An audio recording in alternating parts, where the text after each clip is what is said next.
ఐటీలో ఎంట్రీ కావాలా? Trainee software engineer గా అజా కోడింగ్ ట్యూటర్ లో 2 వీక్స్ ట్రయల్ పీరియడ్ లో వెంటనే చేరండి.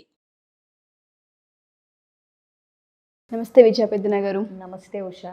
కోపం ఇద్దరు భార్యాభర్తల మధ్య, ఇద్దరు వ్యక్తుల మధ్య ఏదైతే రిలేషన్షిప్ ఉంటుందో కొన్నిసార్లు కోపం వచ్చే ప్రాసెస్లో ఏది పడితే అది మాట జారేస్తూ ఉంటుంటారు. ఈ కోపం వల్ల ఎటువంటి కాన్ఫ్లిక్ట్ వచ్చే అవకాశం ఉంటుంది అంటారు? ఒక బంధం ఏ విధంగా బలహీనత పడే అవకాశం ఉంటుంది అంటారు? కోపాన్ని ఎలా కంట్రోల్ చేసుకోవాలి? కోపం మనకి ఆల్రెడీ జనరల్గా మనం చూస్తూనే ఉంటాం, వింటూనే ఉంటాం. తన కోపమే తన శత్రువు, తన శాంతమే తనకు రక్ష అని. బట్ అసలు ఈ కోపంలో కూడా రకరకాల టైప్స్ ఆఫ్ కోపాలు కూడా ఉంటాయి. సో అసలు కోపం ఎందుకు వస్తుంది, దాన్ని ఎందుకు నియంత్రించుకోలేకపోతారు? కోపం రావటం మన చేతుల్లో లేదు. నేను చాలాసార్లు చెప్పాను ఉషా, ఏంటంటే ఆలోచనలు మన చేతిలో ఉంటాయి, ఎలా ప్రవర్తించాలనేది మన చేతుల్లో ఉంటుంది, కానీ ఏ ఎమోషన్ రావాలనేది మన చేతుల్లో ఉండదు. సో మన చేతుల్లో ఉండగలిగింది ఏంటంటే ఆ ఎమోషన్ అది వచ్చినప్పుడు, ఆ భావోద్వేగం వచ్చినప్పుడు లేదా ఆ ఎమోషన్ వచ్చినప్పుడు మనం దాన్ని ఎలా కంట్రోల్ చేసుకుంటున్నాము అన్నదే మనం నేర్చుకోవాల్సిన అతి ముఖ్యమైన విషయం జీవితంలో. అది ఏ ఎమోషన్ అయినా మనం ఉన్న ప్లేస్ని బట్టి, ఉన్న మనుషుల్ని బట్టి, మనం ఎవరితో ఉన్నాం అన్న దాన్ని బట్టి మనం వచ్చిన బాధ కానీ కోపం కానీ ఏదైనా దాన్ని కంట్రోల్ చేసుకోగలగాలి. ఇకపోతే కోపాన్ని చాలా కన్వీనియంట్గా వాడుకుంటూ ఉంటారు అందరూ. ఇప్పుడు భార్యపై కోపం వచ్చింది, భర్త గబగబా అరుస్తాడు, లేదా భర్తపై కోపం వచ్చింది, భార్య ఇష్టం వచ్చినట్టు మాట్లాడుతుంది. అలాగే నువ్వు అబ్జర్వ్ చేస్తే ఎవరిపైనైతే మనకి అధికారం పెత్తనం ఉంటుంది, లేదా మనకంటే తక్కువగా కొంచెం పొజిషన్లో ఉన్నారు అన్నప్పుడే మన కోపాన్ని విచ్చలవిడిగా ప్రదర్శించగలుగుతారు జనాలు. అదే చూడు, ఇప్పుడు పై అధికారి మీద కోపాన్ని ప్రదర్శించగలవా? నువ్వు వచ్చినా కానీ ఒళ్ళు దగ్గర పెట్టుకుని కంట్రోల్లో పెట్టుకుంటావు, అవునా? అదే నీకంటే హయ్యర్ పొజిషన్లో ఉన్నాళ్ళు, లేకపోతే బాగా వెల్దీ పీపుల్లో ఎవరో వచ్చినప్పుడు, ధన సంపాదనలో నీకంటే పైమెట్లో ఉన్నాళ్ళు, వాళ్ళు వచ్చినప్పుడు వాళ్ళ ప్రవర్తన మనకు నచ్చకపోయినా, పిచ్చకోపం వచ్చినా మనం అరవగలమా? ఛాన్స్ లేదు. అక్కడ కంట్రోల్లో ఉంటుంది కదా మరి నీది, అవునా? ఇప్పుడు సీఈఓ ఆఫ్ ద కంపెనీ మీద మనం వెళ్ళి ఎంప్లాయీ కోప్పడతానంటే కుదరదు కదా, అవునా? అక్కడ వాళ్ళు నచ్చినా నచ్చకపోయినా లోపల తిట్టుకున్నా ఆ ఎమోషన్ని కంట్రోల్లో పెట్టుకోగలుగుతున్నారు. ఈ కోపాన్ని కంట్రోల్లో పెట్టుకోలేకపోతే ఏంటంటే అసలు ఒక్క భార్యాభర్తల బంధం అనే కాదు, చుట్టాలు, ఫ్రెండ్స్, చుట్టూ ఉన్న వాళ్ళతో ఎవరితోనూ ఈ అతిగా కోపాన్ని ప్రదర్శించే వ్యక్తులని ఎవరు మెచ్చుకోరు. వాళ్ళతో ఉండాలని, రిలేషన్షిప్ కంటిన్యూ చేయాలని ఎవరు అనుకోరు. చాలామందికి ఏంటంటే అసలు కోపం వచ్చినప్పుడు గబాల్ని అసలు ఎంత మాటలు పడితే అంత మాటలు, శాపనార్థాలు, తిట్లు, వ్యంగ్యంగా మాట్లాడటం, ఎగతాళిగా మాట్లాడటం, చులకనగా మాట్లాడటం. అదేమంటే తర్వాత కొన్నిసార్లు సారీలు చెప్తారు, చెప్పకపోరు. బట్ ఆల్రెడీ అయిన అంటే మనసు విరిగిపోవటాన్ని, గాయాల్ని ఎవరు అంత త్వరగా మర్చిపోతారు, అవునా? నువ్వు ఇష్టం వచ్చినట్టు మాట్లాడేసి తర్వాత అయ్యో పొరపాటు అయిందండి, ఏదో కోపంలో అన్నాను అంటే అందులో మనకి కల్చరల్ ఇది ప్రకారం మనం జనరల్గా ఏమంటాము, కోపంలో నిజాలు మాట్లాడతారంటాం, అవునా? సో కోపంలో నిజాలు మాట్లాడతారన్నప్పుడు నీ కోపం వచ్చినప్పుడు నువ్వు పిచ్చి నీ భావాలు అన్ని అవతలాళ్ళు నీకు అది ఇది అని చెప్పి వాళ్ళని ఇంకొంతమంది ఆ లోపాలు ఎతుకుతారు. సో ఆ కోపం వచ్చినప్పుడు అవతల వ్యక్తిలో తమకు నచ్చని లక్షణాలు కానీ ఏమన్నా ఉంటే కనుక అవి నలుగురు ఉన్నారా లేదా అని చూడకుండా కూడా నువ్వు మొన్న అలా చేయలేదా, నీకు ఇది చేత కాదు అని వాళ్ళలో ఉన్న లోపాలను కూడా ఎత్తి చూపించి నలుగురిలో అవమానిస్తారు. ఎక్కడున్నామనేది కూడా మర్చిపోయి ఊగిపోతూ ఉంటారు కోపంతో. మళ్ళా వాళ్ళు నీతో మాట్లాడతారా? మాట్లాడరు. దూరం అయిపోయిన తర్వాత నువ్వు ఎన్నిసార్లు సారీ చెప్పాలనుకున్నా చెప్పినా అది అవతలాల నిర్ణయాన్ని బట్టి ఉంటుంది, అవునా?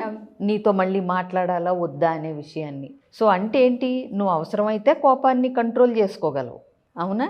సో ఇప్పుడు కొంతమంది పిల్లల్ని కొడతాం మనము, అలాగే పెద్దాళ్ళని కొట్టలేము. అంటే ఏంటి, మన కోపాన్ని ప్రదర్శించడానికి అనువుగా ఉన్న వాళ్ళ మీద అది రైమని ప్రదర్శిస్తూ ఉంటాం, అవునా? అందరూ తెలుసుకోవాల్సింది ఏంటంటే, ఒక మన చిన్నప్పుడు వేమన శతకంలో కూడా ఉండేది, కోపమున ఘనత కొంచెమైపోవును, అంటే నీ గొప్పతనం తగ్గిపోద్ది. కోపమునను మిక్కిలి గోడు చెందు, అంటే కోపంలో చాలా బాధ పడతావు ఆ తర్వాత కానీ, ఆ కోపం వచ్చినప్పుడు అనే మాటల వల్ల కానీ ఏదైనా. కోపం అడిచనేని కోరికలు ఈడేరు. అదే కోపాన్ని కంట్రోల్లో పెట్టుకున్నావు అనుకో, నువ్వు అనుకున్నవి జరగటానికి అవకాశం ఉంటుంది. విశ్వదాభిరామ వినురవేమ. సో కోపం అనే ఎమోషన్ రావటం ఒక ఎత్తు అయితే, కోపాన్ని అసలు నువ్వు వచ్చినప్పుడు దాన్ని ఎలా ప్రదర్శిస్తున్నావు అనేదే అసలు విషయం. సో కాబట్టి కోపం రావాలా వద్దా అనేది నీ చేతుల్లో లేకపోవచ్చు, కానీ ఆ కోపాన్ని ఎలా హ్యాండిల్ చేసుకోవాలి నువ్వు అనేది ఖచ్చితంగా నీ చేతుల్లోనే ఉంది. అది నువ్వు తెలవకపోతే నేర్చుకుని, నీకు ఆల్రెడీ నీ కోపం వల్ల జరిగే నష్టాలని, ఇప్పుడు పిల్లలు దగ్గరకు రారు, భార్య ఏదో ఉండాలి కాబట్టి అంటి ముట్టనట్టు ఆవిడ డ్యూటీల వరకు చేసుకుని ఉంటుంది అతి కోపిష్టి భర్తలతో. అవునా? మనస్ఫూర్తిగా ఎవరుంటారు? ఇంకొకటి, ఈ కోపం వచ్చే వాళ్ళకి ఎప్పుడు వస్తుందో తెలియదు, ఎందుకు వస్తుందో తెలియదు, అదొకటి. అవునా? సో వాళ్ళకి మూడ్ బాగోలేకపోయినా, ఆఫీస్లో పనులు అవ్వకపోయినా, బయట నుంచి ట్రాఫిక్ ఎక్కువ ఉండి ఇంటికి వచ్చినా, అన్నిటికీ నీకుండే చిరాకులన్నిటికీ ట్రిగర్ పాయింట్స్ లాగా నీకంటే తక్కువ నువ్వు అధికారం చెలాయించగలిగిన వాళ్ళ మీద ఆ కోపాన్ని ప్రదర్శిస్తూ ఉంటారు. అదేమంటే they are taken for granted మిగతా వాళ్ళందరూ. సో ఇలాంటివన్నీ తగ్గించుకోకపోతే అవతల వాళ్ళతో రిలేషన్షిప్స్ చెడిపోతాయి. అది ఒకటి, నీ హెల్త్ కూడా పాడైపోద్ది.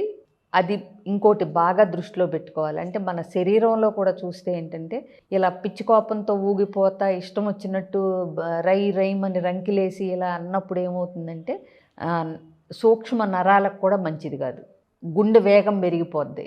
కొంతమంది చూడు, ఫుల్ బీపీ ఉన్నాళ్ళు ఒక్కోసారి ఇలా అరుస్తానే పడిపోతారు. ఎందుకంటే నరాలు చిట్లిపోతాయి బ్రెయిన్లో, బ్రెయిన్ హెమరేజ్లు ఇలాంటివి అంటూ ఉంటారు. అవి జనరల్గా ఇలా అప్పటికప్పుడు జరగకపోయినా ఇలా ప్రతిసారి ఇలా హై బీపీ లెవెల్స్ పెంచుకుని మొత్తం మన మీద మనకు కంట్రోల్ లేకుండా ఉంటే గనక శారీరక బాధలు, జబ్బులు వచ్చే అవకాశం కూడా ఉంటుంది. ఎందుకంటే మనకి ఆ కోపంతో అరిసేటప్పుడు మనలో అన్ని స్ట్రెస్ రిలీఫ్ హార్మోన్స్ రిలీజ్ అవుతాయి, కార్టిసాల్, ఇవన్నీ ఏంటంటే హ్యాపీ హార్మోన్స్ కాదు, స్ట్రెస్ హార్మోన్స్. కాబట్టి ఏంటంటే కోపాన్ని కంట్రోల్ చేసుకోలేకపోవటం వల్ల నీకు నష్టమే, నీతో ఉండే వాళ్ళకి నష్టమే. కాబట్టి ఏంటంటే ఎప్పుడు శాంతంగా కోపాన్ని ఎలా కంట్రోల్ చేసుకోవాలి అనే దాని మీద మనం ఎలా అనేది ట్రై చేస్తే ఖచ్చితంగా మార్గాలు ఉంటాయి. కావాలంటే ఇంకో వీడియోలో అది కూడా చెప్తాను నేను. డెఫినెట్గా విజయ పెద్దన గారు, ఎందుకంటే కోపం గురించి మనం ఇప్పటికి చాలా ఎపిసోడ్స్ చేస్తున్నాం కాబట్టి, కానీ ఎప్పటికప్పుడు కొన్ని కొత్త విషయాలు మనం మాట్లాడుతూనే ఉంటుంటాం. మీరు అన్నారు హెల్త్కి సంబంధించి చాలా పెద్ద ఇంపాక్ట్ని మనం చూస్తూ ఉంటుంటాం. స్ట్రెస్ లెవెల్స్ పెరిగిపోతూ ఉంటుంటాయి. ఇంకేదో చేసేయాలన్న ఆ కసి మనిషిలో తెలియకుండానే పెరుగుతూ ఉంటుంది. ఒక క్షణం మనిషి ఆగగలిగితే చాలా విషయాలని పొందుతారు, కావాల్సింది దగ్గరకు వస్తుందన్న ఆ విచక్షణ, ఆ పాయింట్ని ఎప్పుడైతే మిస్ అవుతూ ఉంటుంటారో ఇవన్నీ డ్యామేజెస్ జరుగుతుంటుంటాయి. ఎస్పెషల్లీ రిలేషన్షిప్లో అయితే జారే మాట, ఆ ఇంపాక్ట్ జీవితాంతం గుర్తుంటుంది. ఎందుకంటే రోజువారీ ఉండే రిలేషన్షిప్ అది, భార్యాభర్తల బంధం అనేది.